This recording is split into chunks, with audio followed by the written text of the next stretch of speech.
काय करायला शू? बर.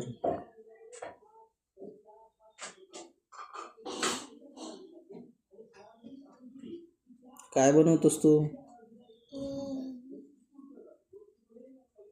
चपाती करतो काय?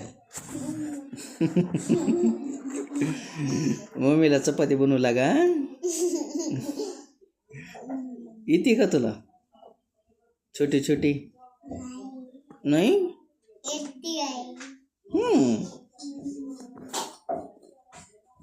बघा शिव कसा चपाती बनवतोय. मला पण द्या.